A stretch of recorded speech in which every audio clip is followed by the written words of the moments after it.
दोस्तों, अगर आप रामायण के बारे में थोड़ा बहुत भी जानते होंगे तो यकीनन रावण के भाई और श्री राम के भक्त विभीषण के नाम से आप अनजान नहीं होंगे।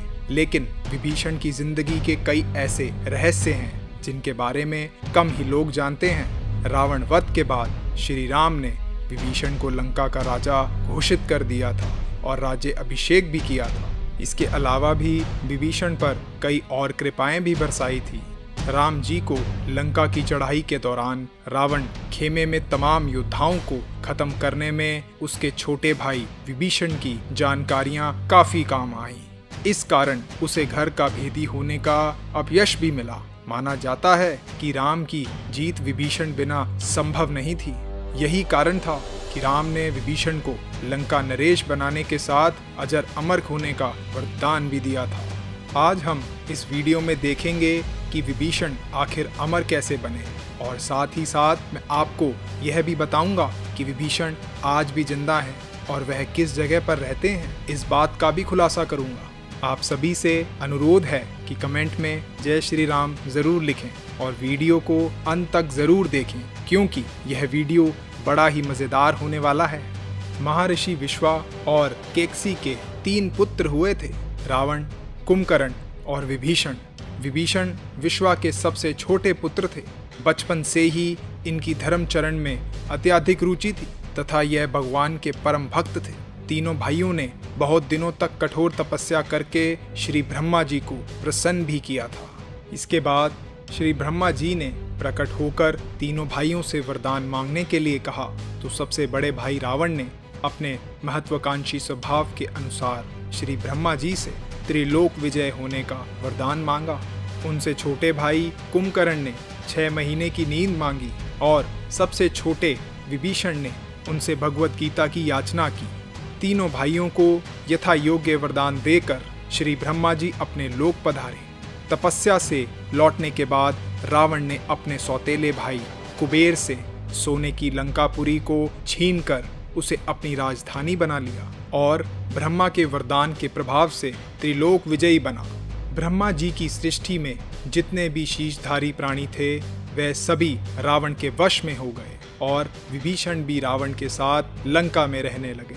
रावण ने जब सीता जी का हरण किया तब विभीषण ने पराई स्त्री के हरण को महापाप बताते हुए अपने भाई रावण को बार बार यह सलाह दी कि वह सीता जी को श्री राम को लौटा दे, परंतु रावण ने छोटे भाई की नेक सलाह पर कोई ध्यान न दिया। बाद में जब सीता जी की खोज करते हुए अन्य राम भक्त श्री हनुमान जी लंका में आए तो इधर उधर विचरण करने के दौरान उन्होंने श्री राम से अंकित विभीषण का घर देखा, जिसके चारों ओर तुलसी के वृक्ष भी लगे हुए थे। सूर्य उदय से पहले का समय था। उसी समय श्री राम नाम का स्मरण करते हुए विभीषण जी की निद्रा भंग हो गई। राक्षसों की नगरी में श्री राम के इस भक्त को देखकर हनुमान जी को घोर आश्चर्य हुआ। 2 राम भक्तों का परस्पर मिलन भी हुआ। श्री हनुमान जी का दर्शन करके विभीषण भाव विभोर हो गए। उन्हें ऐसा प्रतीत हुआ कि श्री राम के दूत के रूप में श्री राम ने ही उनको दर्शन देकर कृतार्थ किया है।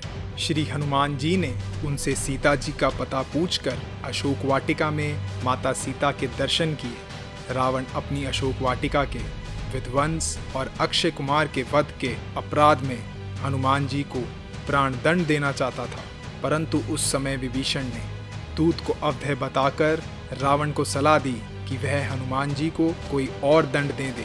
इस पर रावण ने यह कहकर हनुमान जी की पूंछ में आग लगाने का आदेश दिया कि वानर को अपनी पूंछ बड़ी प्रिय होती है, परंतु विभीषण के मंदिर को छोड़कर संपूर्ण लंका को ही जलाकर रख दिया था। भगवान श्री राम ने लंका पर चढ़ाई कर दी। विभीषण ने पुनः सीता जी को श्री राम के पास लौटाकर युद्ध को रोकने के लिए रावण से प्रार्थना की, परंतु इस परामर्श को स्वीकार करने की बजाय उल्टे रावण ने विभीषण को लात मारकर निकाल दिया गया, जिसके बाद वह श्री राम के शरणागत हो गए। युद्ध में रावण भी सब परिवार मारा गया। भगवान श्री राम ने विभीषण को लंका का नरेश बनाया और अजर अमर होने का वरदान भी दिया। विभीषण 7 चिरंजीवियों में एक हैं और अभी तक इस धरती पर विद्यमान हैं। तो दोस्तों अब हम जानेंगे कि आज कहाँ हैं विभीषण। तो अब आप सोच रहे होंगे कि विभीषण अमर हैं, तो क्या वह आज भी हमारे बीच हैं?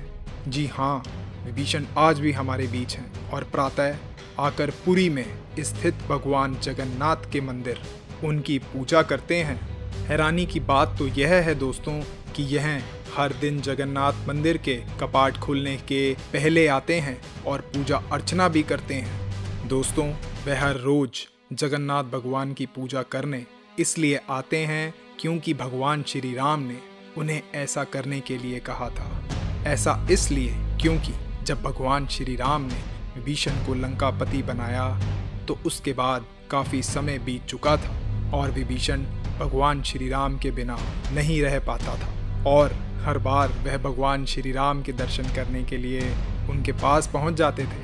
पर जब भगवान श्री राम वैकुंठ धाम जाने के लिए अपना देह त्याग कर रहे थे तब विभीषण अचानक से भगवान श्री राम के सामने दुखी हो गए और बोले, हे श्री राम, मैं आपको देखे बिना एक दिन भी कैसे गुजारूंगा? आप कोई तरीका बताएं जिससे आपके जाने के बाद भी मैं आपके दर्शन कर सकूं। भगवान श्री राम ने उन्हें उपाय बताया कि आप मुझे एक रूप में देख सकते हैं कलयुग के अंत तक, और वह रूप होगा मेरा जगन्नाथ रूप। एक बहुत विशाल समुद्र होगा जहाँ पर जगन्नाथ का मंदिर बनेगा और वहाँ पर प्रतिमा स्थापित होगी और वह मेरा असली रूप जैसा ही होगा। आपको जब भी मौका मिले आप उस प्रतिमा के पास जाइए और दर्शन कीजिए।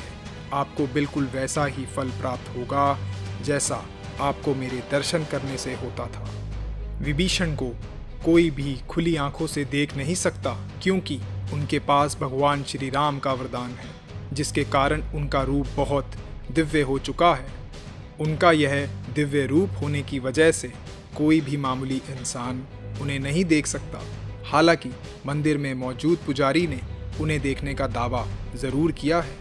सोचने वाली बात तो यह है कि आज भी जब रथ यात्रा होती है तो सबसे पहले रथ गरुड़ स्तंभ के पास ही रुकती है।